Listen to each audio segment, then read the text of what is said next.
Bonjour à tous. Nous voilà de retour dans votre rubrique hebdomadaire La pensée démasquée. Que vous soyez locataire ou propriétaire, il a fallu que vous choisissiez votre demeure, et ce, en fonction de plusieurs critères.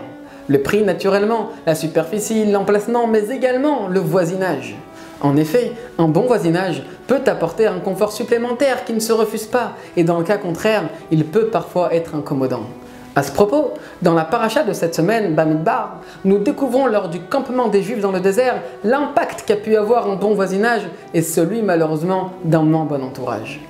Mitoyen de la tente appartenant à Moshe et à celle de Aaron, l'on trouve la tribu de Yehuda, Issachar et Zevulun. Tous devinrent des hommes de loi, des érudits ou des bienfaiteurs. A l'inverse, proche de celle de Korach, cet homme qui s'interposa à une hiérarchie mise en place par Dieu lui-même, l'on trouve la tribu de Réhouven. Et justement, lors de la rébellion de Korach, celle-ci fut également entraînée puis impliquée. Alors, comment donc éviter les désagréments d'un mauvais entourage? À vrai dire, deux possibilités sont envisageables. La première, essayer à tout prix de bien s'entourer et de bonnes personnes. Ainsi, on pourra bénéficier d'une influence positive pour toute la famille. Mais il y a une autre alternative, certes plus ambitieuse, mais davantage constructive.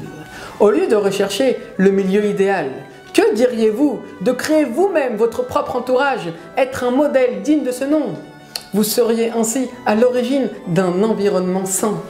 En réalité, cela nous offre un double bénéfice. De fait, dans l'obscurité, celui qui tient la bougie ne risque pas de s'assombrir.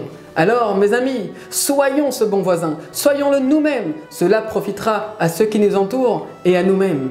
Shabbat Shalom et à la semaine prochaine.